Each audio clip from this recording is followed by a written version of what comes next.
नमस्कार दर्शक बंधुरा आज बानाচ্ছি एकदम दोकानेर मतन भेटकिर फिश फ्राई।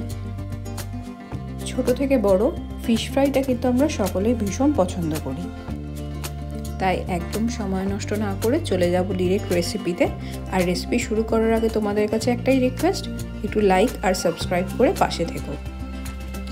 एखाने आमी एकटा गोटा भेटकी माछके फिले करिए निये एसेछि बाजार थेके, तोमरा अनलाइनेও পেয়ে যেতে পারো এরকম রেডি করা ফিলে।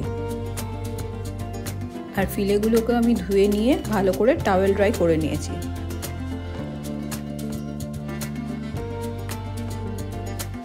মাছের ফিলেগুলোর মধ্যে আমি একটা গোটা লেবুর রস এভাবে দিয়ে দিচ্ছি, আর তার সাথে সাথে পরিমাণ মতো লবণ এর উপরে দিয়ে দেব, আর দেব গোলমরিচের গুঁড়ো। এগুলো দিয়ে ভালো করে ফিলেগুলোকে এপিট ওপিট করে মাখিয়ে রাখবো।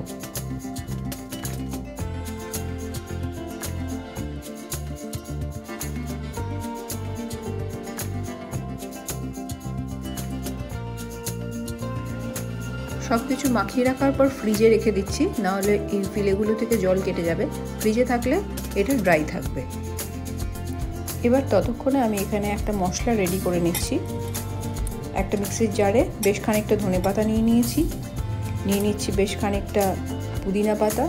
ধনে পাতার পরিমাণটা অনেকটাই বেশি হবে, পুদিনা পাতার পরিমাণটা তুলনামূলক কম। নিয়ে নিচ্ছি একটা ছোট্ট কুচি করা পেঁয়াজ, হাফ ইঞ্চি মতো আদা, আর কয়েকটা রসুনের ক্লোভ, আর বেশ খানিক কটা কাঁচা লঙ্কা।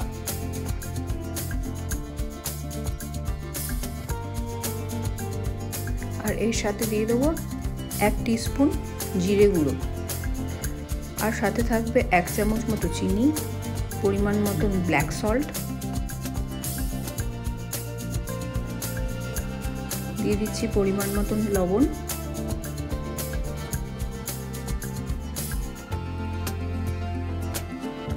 আর দিয়ে দেবো 2 থেকে 3 চামচ মতন সাদা তেল। এখানে আমি একটুও জল ইউজ করছি না, যেটুকু তেল দিলাম এবং ধনেপাতা পুদিনা পাতা থেকেই যে জলটা বেরোবে তাতেই মশলাটা গ্রাইন্ড হয়ে যাবে।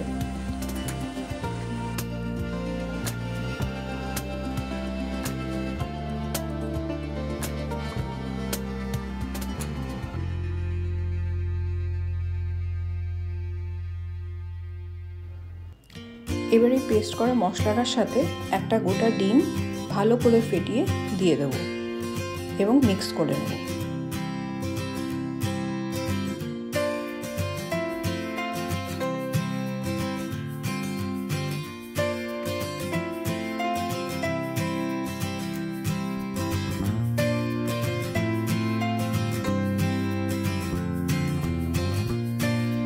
ডিমটা ভালো করে ফেটিয়ে নেওয়ার পর দিয়ে দিচ্ছি 2 চামচ মতো কর্নফ্লাওয়ারটা দিয়ে আবারও ভালো করে মিক্স করে নেব, যাতে কোনো লাম্পস এর মধ্যে না তৈরি হয়।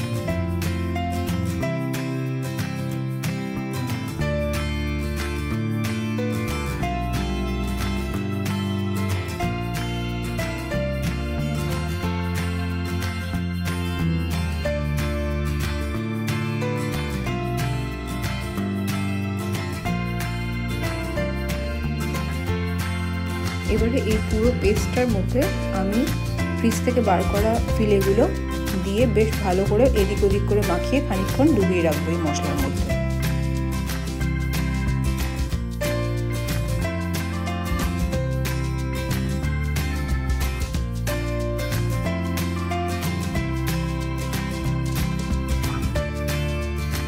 ফিলেগুলো মশলায় থাকতে থাকতে কয়েকটা জিনিস রেডি করে নিই। এখানে চলো দেখিয়ে দিই তোমাদের 2 রকমের ব্রেড ক্রাম্ব। এগুলো হচ্ছে নর্মাল বিস্কিটের গুঁড়ো যেগুলো বেকারিতে পাওয়া যায়, আর এটা হচ্ছে প্যানকো ব্রেড ক্রাম্ব। নর্মালি 2 ধরনের ব্রেড ক্রাম্ব ইউজ করা যায়, কিন্তু আমি এখানে প্যানকো ব্রেড ক্রাম্ব ইউজ করছি, কারণ বেশিরভাগ ক্ষেত্রে কাটলেট, ফিশ ফ্রাই এগুলো কিন্তু প্যানকো ব্রেড ক্রাম্বেই বেশি ভালো লাগে খেতে বা ভালো হয়। আর এগুলো তোমরা অনলাইনে তো পাবেই, তাছাড়া যে কোনো গ্রসারিতেই পেয়ে যাবে।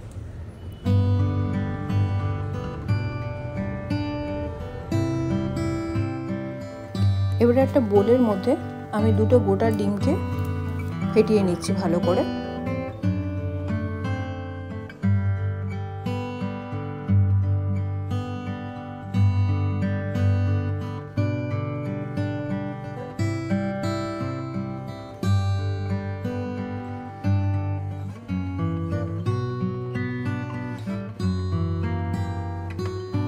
আর এর মধ্যে দিয়ে দিচ্ছি একটু গোলমরিচ আর একটু লবণ।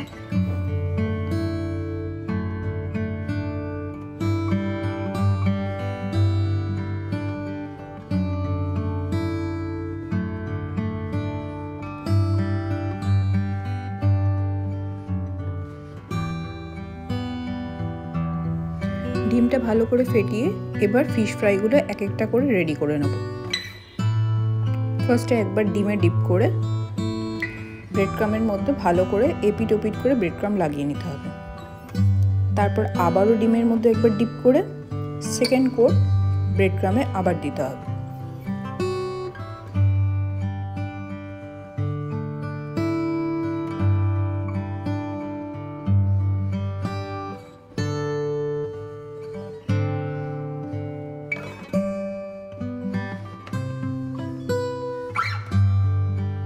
ঠিক যেভাবে দেখালাম এইভাবে দুবার ব্রেড ক্রাম এবং দুবার ডিমে ডিপ করে এটাকে একটা সুন্দর শেপে আনতে হবে। ভালো করে ব্রেড ক্রামগুলো প্রেস করে একটা সাইড থেকে, আমি এখানে ছুরির মাধ্যমেই করছি, সাইড থেকে প্রেস করে একটা সুন্দর শেপ দিতে হবে।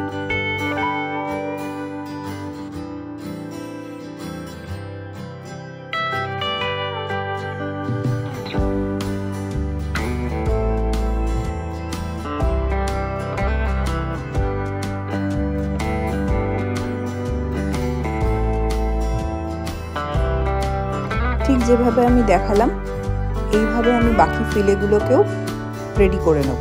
আর এইভাবে রেডি করে আমি একটা টিফিন বক্সের মধ্যে রেখেছি এবং তার উপরে বাটার পেপার দিয়ে বাকিগুলোকে এরকমভাবে লেয়ার ওয়াইজ রেখেছি। এর ফলে এই ফিশ ফ্রাইগুলো সব একদিনে ব্যবহার না হলেও বেশ কিছুদিন ফ্রিজে স্টোর করে রেখে ইউজ করা যেতে পারে।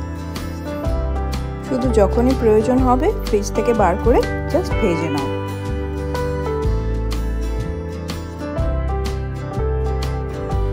চলো এবার ফাইনালি ফিশ ফ্রাইগুলো ভেজে নিই। আমি এখানে দুটো ইউজ করছি, বাকিগুলো স্টোর করে রেখেছি। কড়াইতে তেল গরম করতে দিয়ে আমি এখানে তেলটা গরম হলে একটা ফিশ ফ্রাই ছেড়ে দিই। প্রথমে একটু লো টু মিডিয়াম ফ্লেমে ভেজে নিয়ে ফাইনালি প্লেটে তোলার আগে একটু হাই ফ্লেমে গোল্ডেন ব্রাউন করে ভেজে নিতে হবে।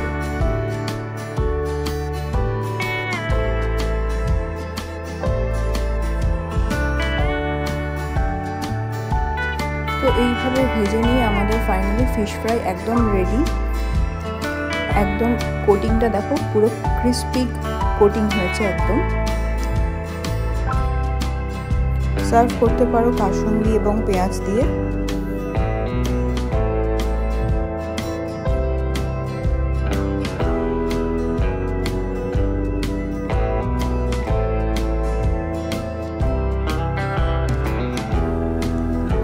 তো তোমরাও ট্রাই করে দেখো এইভাবে ফিশ ফ্রাই বানিয়ে বাড়িতেই। আর ট্রাস্ট মি, টেস্ট এত ভালো হয় না, বাইরে তোমার ফিশ ফ্রাই খেতে আর ইচ্ছাই করবে না।